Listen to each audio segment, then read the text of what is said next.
Hai Gorgeous, welcome to my place. Terima kasih sudah mengklik video ini. Nggak pakai lama, watch.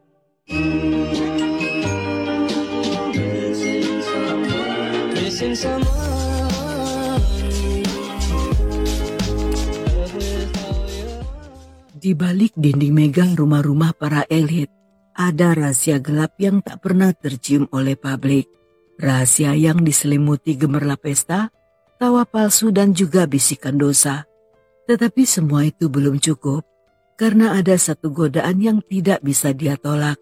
Seperti wanita muda, ambisius, dan haus kekuasaan. Sang wanita bukan datang hanya untuk cinta, melainkan untuk mendaki. Mendaki lewat ranjang, lewat rayuan, dan juga lewat rahasia. Hubungan mereka pun berjalan secara diam-diam. Tetapi seperti semua rahasia besar lainnya, cepat atau lambat semuanya pasti akan terbongkar. Dan ketika keserakahan mulai menuntut lebih, maka salah satu dari mereka harus disingkirkan.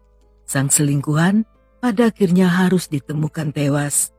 Bukan karena cinta, bukan karena cemburu, tetapi karena dia tahu terlalu banyak dan meminta terlalu besar.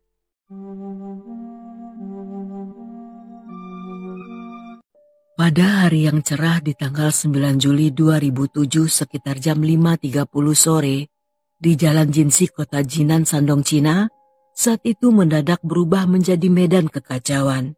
Sebuah ledakan dahsyat mengguncang kawasan itu dan mengejutkan warga sekitar yang mengirim gelombang kepanikan ke seluruh penjuru jalan. Sebuah mobil hancur berkeping-keping dengan serpian logamnya yang berserakan ke segala arah. Begitu dahsyatnya ledakan tersebut hingga membuat potongan tubuh sang pengemudi terlontar dan menempel di jendela toko yang berada di sekeliling lokasi. Tidak jauh dari pusat ledakan, sebuah taksi ikut tersambar api dan terbakar hebat. Sang sopir mengalami luka bakar serius, di mana dia harus berjuang antara hidup dan juga mati. Seorang penjual buah yang tengah berdagang di pinggir jalan saat itu ikut menjadi korban. Lehernya tertimpa puing-puing logam tajam sehingga harus menerima lebih dari 10 jahitan. Dengan adanya kekacauan tersebut, semua warga berlarian. Beberapa berteriak panik, sementara yang lain berdiri terpaku dan mencoba memahami apa yang baru saja terjadi. Dugaan awal pun bermunculan, apakah kejadian tersebut merupakan kecelakaan lalu lintas atau mungkin berasal dari ledakan tangki bahan bakar. Namun karena kerusakan yang terjadi terlalu parah, sehingga sulit dianggap hanya sebagai insiden biasa.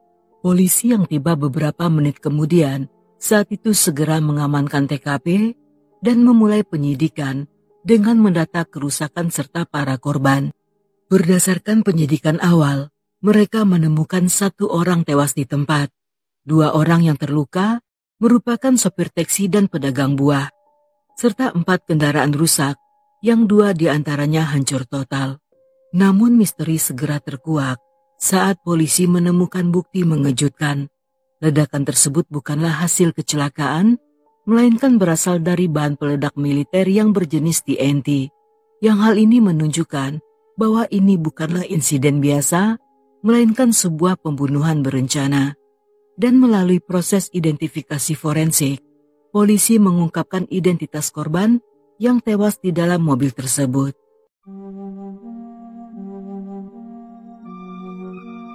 Korban dalam kasus ini adalah Liu, seorang perempuan berusia 31 tahun yang tinggal di sebuah apartemen mewah yang berada di kompleks perumahan Ruijinan. Mobil yang meledak dalam kejadian itu adalah Honda biru muda yang baru dia beli. Namun yang menarik perhatian penyidik bukanlah berdasarkan gaya hidupnya, melainkan posisinya sebagai pejabat senior di Biro Sumber Daya Lahan Kota Jinan yang juga sekaligus merupakan wakil sekretaris Komite Liga Pemuda yang juga bernaung di bawah lembaga tersebut. Kematian Liu di jalan raya yang sangat ramai seketika menjadi perhatian publik, sehingga membuat kasus ini diprioritaskan oleh para aparat. Cara pembunuhan yang digunakan menunjukkan pelaku kemungkinan menyimpan dendam yang cukup besar, yang karena hal inilah penyidik berfokus untuk mencari motif di balik kejadian ini. Walaupun ledakan tersebut menghancurkan sebagian besar bukti, namun penyidik menemukan petunjuk penting yang berada di tempat sampah dekat lokasi kejadian. Di sana mereka menemukan sebuah ponsel rusak dan alat kendali jarak jauh, yang setelah ditelusuri, kartu SIM dalam ponsel tersebut diketahui milik Chenzi yang merupakan seorang pria berusia 50 tahun yang menjabat sebagai wakil ketua tim di Satuan Keamanan Biro Keamanan Publik Kota Jinan. Dan kecurigaan mereka pun semakin kuat karena bahan peledak yang digunakan adalah TNT, yang biasanya hanya digunakan oleh militer dan tidak mudah diakses oleh masyarakat umum. Selain itu, warga dan pedagang yang berada di sekitar melaporkan bahwa sebuah mobil polisi saat itu sempat terlihat berada di lokasi tepat sebelum terjadinya ledakan. Dari rekaman CCTV, penyidik memastikan bahwa mobil tersebut berasal dari satuan tempat Chenzi bekerja. Dan saat mobil itu diperiksa secara diam-diam, di sana ditemukan sisa bahan peledak dan jejak kaki di dalamnya. Yang temuan ini menunjukkan bahwa mobil tersebut sebelumnya telah digunakan untuk membawa bom dan pelaku tidak membersihkannya dengan baik setelah kejadian. Data dari unit keamanan saat itu juga mengkonfirmasi bahwa pada hari kejadian hanya kendaraan yang digunakan Chenzi lah yang berada di sekitar lokasi ledakan. Yang karena hal inilah membuat penyidikan semakin mengarah kepadanya. Di saat bersamaan, tim lain yang menggeledah rumah Liu saat itu menemukan berbagai foto, termasuk foto anaknya yang masih kecil, keluarganya, dan beberapa foto pribadinya dengan seorang pria. Temuan ini membuka kemungkinan tentang adanya hubungan pribadi yang bisa menjadi kunci dalam mengungkap motif pembunuhan itu.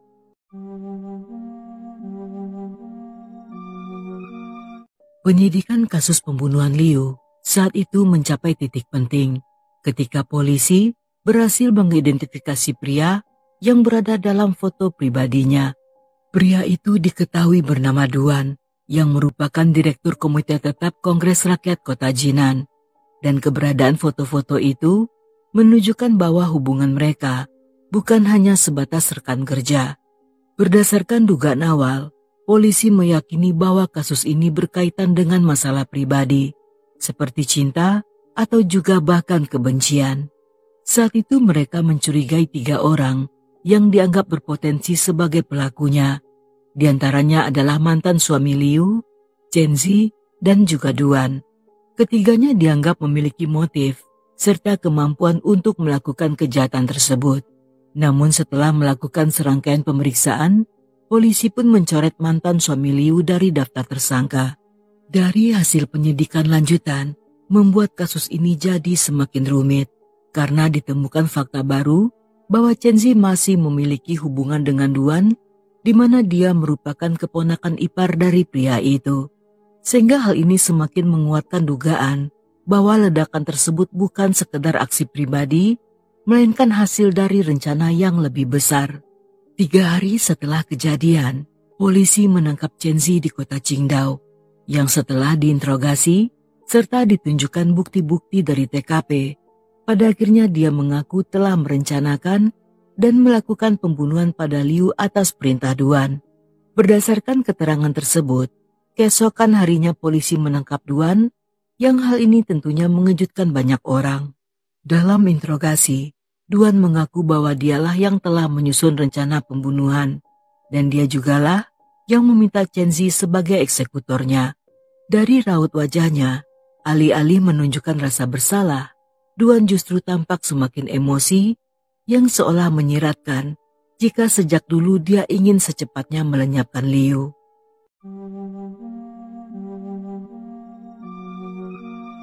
Duan terlahir dari keluarga petani miskin yang hidup dalam kesulitan. Sejak kecil, dia sudah terbiasa bekerja keras. Setiap pagi dia harus mencari rumput dan mengembalakan kerbau di siang hari, serta memberi makan ternak di saat malam. Di tangannya tampak sebuah bekas luka akibat kecelakaan saat menebang kayu yang menunjukkan sisa-sisa perjuangan dari masa kecilnya yang sangat keras.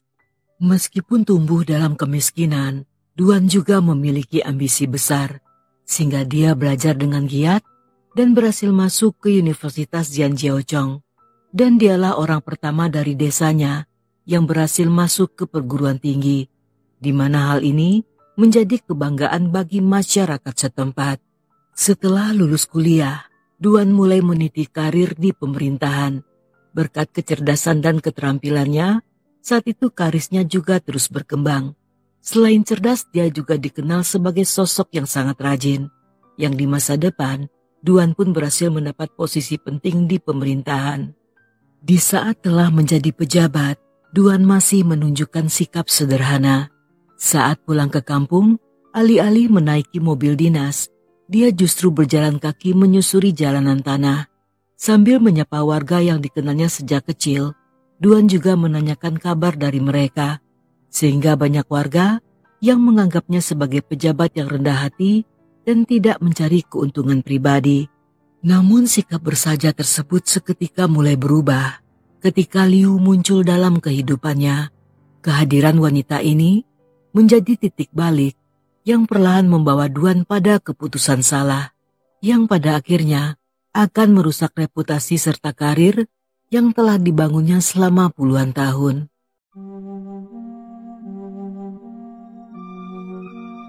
Pada tahun 1996, Duan dipindahkan ke kota Liaocheng, Provinsi Shandong, dengan tujuan untuk menempati posisi baru. Namun karena istrinya bekerja di rumah sakit provinsi dan tidak bisa ikut pindah, sehingga dia pun tinggal sendirian di wisma milik instansi. Saat itu, dia dibantu oleh Liu, yang merupakan pegawai baru dan masih berusia 18 tahun. Liu dikenal sebagai sosok yang ramah dan perhatian. Dia membantu Duan dalam banyak hal, yang dimulai dari mencuci pakaian dan menyiapkan makanan, hingga ke menyiapkan semua keperluan pribadinya. Dan akibat selama beberapa bulan terpisah dari sang istri, perhatian yang diberikan Liu perlahan mengisi kekosongan dalam hidup Duan. Akibatnya tugas Liu pun mulai bertambah. Yang tadinya hanya melayani di seputar kebutuhan umum, kali ini dia dengan sukarela akan melayani urusan sumur, dapur hingga kasur. Terutama di malam-malam yang dingin, Duan tidak lagi kesepian tidur sendirian. Karena saat itu, ada Liu yang bersedia melayani selama 2 kali 24 jam secara non-stop. Bagi Liu yang masih remaja, Duan bukan hanya seorang atasan, tetapi juga simbol keberhasilan dan juga kekuasaan. Walaupun usia mereka terpaut selama 30 tahun, namun dia tidak merasa keberatan. Tetapi yang tidak diketahuinya, bahwa perbedaan usia yang besar inilah yang pada akhirnya menjadi awal dari hubungan yang sangat rumit. Ketika Duan kembali dipindahkan ke Jinan, seharusnya di saat itu hubungan mereka juga harus berakhir. Namun karena Duan tidak sanggup melepas Liu, dia pun mulai menggunakan pengaruhnya untuk mengatur agar Liu mendapat pekerjaan di perusahaan milik pemerintah daerah. Dan untuk menjamin kehidupan sang kekasih, dia juga membelikan sebuah apartemen, yang di sanalah mereka akan melanjutkan perselingkuhan panas itu. Pada akhir 1997, setelah mendapatkan jabatan yang lebih tinggi, Duan kembali menggunakan kekuasaannya untuk memindahkan Liu ke Biro Urusan Sipil. Kali ini dia kembali memberikan apartemen serta sebuah mobil, yang dengan semua fasilitas yang diberikan Duan, Liu pun mulai merasakan nikmatnya hidup mewah. Namanya juga semakin dikenal oleh banyak orang, serta dihormati oleh beberapa pejabat. Selain menikmati fasilitas yang diberikan, Liu juga menggunakan pengaruhnya untuk membantu keluarganya. Dan tidak lama setelahnya, dia membawa orang tuanya dan adiknya pindah ke kota Jinan dan meyakinkan Duan untuk mengurus pekerjaan serta izin tinggal mereka.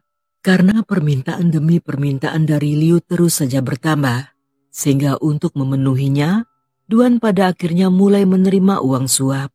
Ketika kabar tentang korupsi dan hubungan gelap itu terdengar oleh istrinya, sang istri yang tidak memilih bercerai justru mencoba membujuk Duan agar menghentikan semuanya sebelum karirnya hancur. Di depan istrinya, Duan berpura-pura menyesal dan mengaku sudah memutuskan hubungan dengan Liu. Namun pada kenyataannya, dia tetap melanjutkan hubungan tersebut. Untuk menghindari sorotan publik, Liu akhirnya menikah dengan seorang dokter. Tetapi pernikahan itu hanya menjadi pelindung karena dia tetap menjalin hubungan dengan Duan.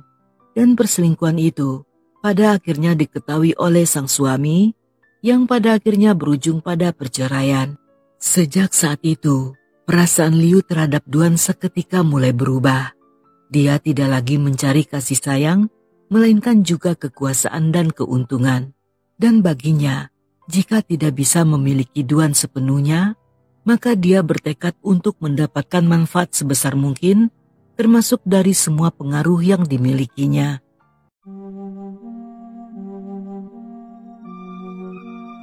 Setelah 10 tahun berpacaran, dengan ambisi yang semakin besar, saat itu Liu kembali meminta bantuan agar bisa dipindahkan ke posisi yang lebih tinggi.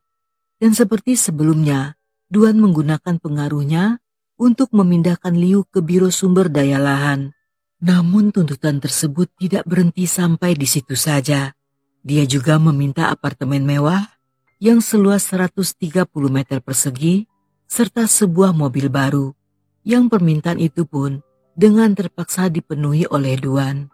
Di balik gaya hidup mewah tersebut, Liu menjalani kehidupan yang sangat sepi.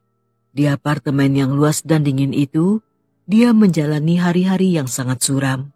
Setiap harinya, dia hanya menunggu kunjungan Duan yang tergesa-gesa di setiap jam 10 malam, di mana mereka akan bercinta dengan berbagai gaya. Dan setelah menikmati kehangatan kerang rawa tersebut, Duan akan segera pulang kembali ke pelukan istrinya dan meninggalkan Liu berada dalam kehampaan. Setelah bertahun-tahun menjalin hubungan tanpa status, Liu yang merasa hanya menjadi selimut kentut untuk berbagi kehangatan, perlahan mulai menginginkan sesuatu yang lebih. Bukan harta atau kekuasaan, melainkan ingin diakui secara resmi sebagai istri Duan. Dia ingin menikahi pria itu dan berada di sampingnya secara terang-terangan, sehingga mereka tidak perlu lagi bersembunyi. Namun ternyata Duan tidak pernah berniat menikahinya. Baginya, hubungan mereka hanya bersifat romansa sesaat saja. Sejak awal dia tidak pernah berniat menikahi Liu, dan ketika wanita itu mulai menuntut lebih, serta mengancam akan membuka rahasia mereka, seketika hubungan keduanya memburuk dan sering kali bertengkar. Liu merasa dipermainkan, sedangkan Duan merasa terancam oleh tekanan yang terus datang dari wanita yang dulu pernah dia bantu. Dalam situasi itu, Duan mulai memikirkan cara untuk menghilangkan ancaman tersebut. Dia merasa bahwa Liu sudah melewati batas, di mana wanita itu menjadi tidak tahu berterima kasih dan juga tidak menghargainya. Menyadari jika Liu akan menjadi orang yang membahayakan reputasi dan posisinya, sehingga Duan pun mulai mencari cara untuk melenyapkan sang kekasih. Secara diam-diam, Duan mulai mencari orang yang bisa dipercaya untuk menjalankan rencana kejamnya. Seseorang yang harus cukup dekat, bisa menyimpan rahasia, dan bersedia melakukan apapun yang dimintanya. Dan setelah memikirkannya selama berhari-hari, pilihannya jatuh pada Chenzi, yang merupakan keponakan iparnya, yang sekaligus juga bekerja di kepolisian.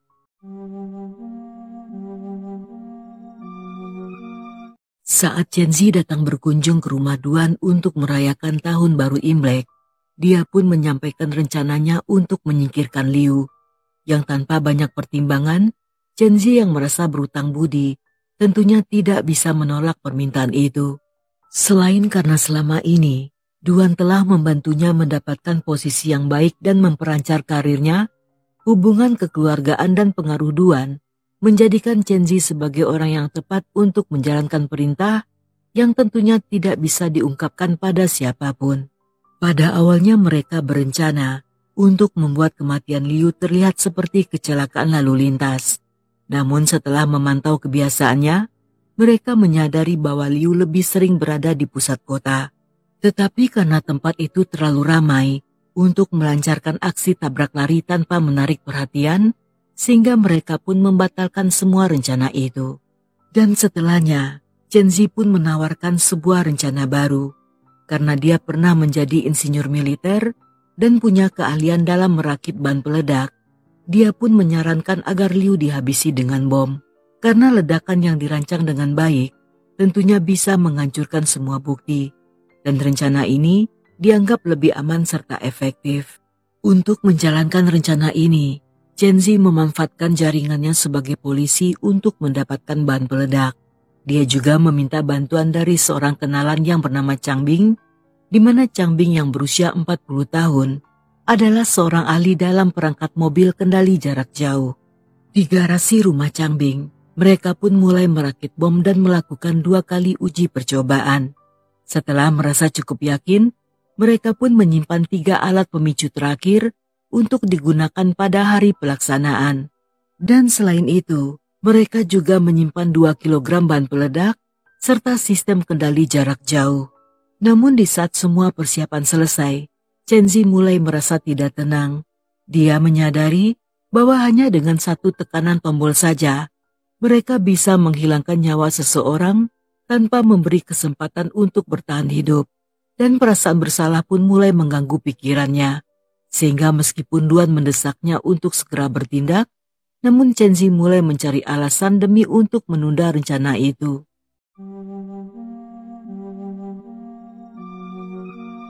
Di hari kejadian, Chen Zi yang tidak bisa lagi menunda rencana, saat itu dengan mengendarai mobil patroli, berkeliling bersama Cheng Bing menuju ke lokasi kantor Liu. Setelah menemukan mobilnya, mereka membuka pintu menggunakan remote control milik Duan, dan dengan hati-hati meletakkan bom di bawah kursi pengemudi, dan setelahnya mereka pun segera pergi dari sana. Semua proses ini dilakukan dengan sangat cepat dan juga rapi, sehingga tidak seorang pun yang menyadari kehadiran keduanya. Tidak lama kemudian, mereka berkendara dan menunggu di sepanjang rute yang biasa dilewati Liu saat pulang ke rumah. Namun setelah 5 menit menunggu dan tidak melihat mobil Liu muncul, mereka pun mulai merasa cemas. Menduga bahwa Liu melewati rute lain, sehingga Chen Zi pun mengemudi ke Jalan Jinxi yang merupakan rute lainnya yang biasa dilewati Liu. Di sana mereka pun menunggu dengan sabar hingga mobil Liu lewat. Dengan tangan gemetar, Chen Zi memegang kendali jarak jauh dan duduk diam di dalam mobil sambil menunggu aba-aba untuk menekan tombol peledak. Sedangkan Chang Bing keluar dari mobil dan mengamati situasi sambil bersiap memberi tanda saat ketika melihat mobil Liu muncul. Untuk memastikan Liu akan melewati jalan tersebut, Chang Bing pun pura-pura bertanya pada seorang wanita tua yang saat itu sedang berjualan buah, di mana dia menanyakan apakah komunitas perumahan Rui berada di depan. Walaupun pertanyaan tersebut hanya merupakan pertanyaan biasa, namun karena si wanita melihat sikap Chang Bing yang tegang, serta aksennya yang juga terdengar asing, sehingga hal ini menarik perhatian wanita tua itu. Dan selang beberapa menit kemudian, ketika dia telah melihat kemunculan mobil Liu, dia pun segera menghubungi Chen Zi. Dan setelahnya hanya dalam hitungan detik, mobil Liu pun meledak dan juga hancur. Di tengah kepanikan saat orang-orang berlarian menyelamatkan diri, si wanita memperhatikan Chang Bing yang sejak awal tampak mencurigakan, di mana dia tampak sangat terburu-buru dan melompat ke dalam mobil polisi yang kemudian menghilang di tengah lalu lintas yang kacau. Sehingga untuk berjaga-jaga, dia pun mencatat plat nomor mobil polisi itu, yang hal inilah menjadi kunci dalam mengungkap rahasia di balik kasus Liu.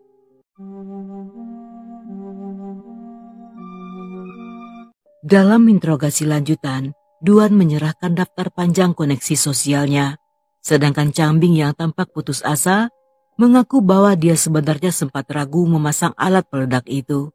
Dan Cheng Zi yang ingin menghindari hukuman mati, berkali-kali mengatakan bahwa dia hanyalah korban yang sebenarnya dipaksa oleh Duan. Ledakan yang terjadi tidak hanya merenggut nyawa Liu, tetapi juga membuka skandal korupsi yang terjadi di kalangan para pejabat, sehingga saat itu penyidikan pun mulai meluas. Selama interogasi, Duan sangat tenang dan bersikap kooperatif, di mana selain menceritakan tentang kisah hidupnya, dia juga mengakui bahwa rencana pembunuhan Liu telah disusun sejak awal bulan Juli. Walaupun saat itu dia mengaku menyesal, tetapi bukan karena telah membunuh Liu, melainkan karena cara eksekusi yang dipilihnya tidak berjalan dengan sesuai harapan. Dia bahkan menyatakan jika seandainya diberi kesempatan lagi, maka dia akan tetap melakukan hal yang sama. Hanya saja kali ini dengan menggunakan cara yang berbeda. Saat di persidangan, pengadilan menyatakan bahwa Duan telah menyalahgunakan jabatan dengan menerima suap dalam bentuk tunai sekitar 3,8 miliar yuan dan aset senilai 3 miliar yuan yang asal-usulnya tidak dapat dipertanggungjawabkan secara hukum. Selain itu, terbongkar sebuah fakta baru bahwa sebelum kejadian tersebut, Duan telah beberapa kali melakukan upaya percobaan pembunuhan yang semuanya selalu gagal. Dimulai dari meracuni Liu menggunakan gas, meledakkan ban mobil di jalan tol, serta menggunakan beberapa metode lainnya. Dan pada persidangan akhir, Duan dan Chen Zi divonis dengan hukuman mati, sedangkan Chang Bing divonis hukuman penjara seumur hidup.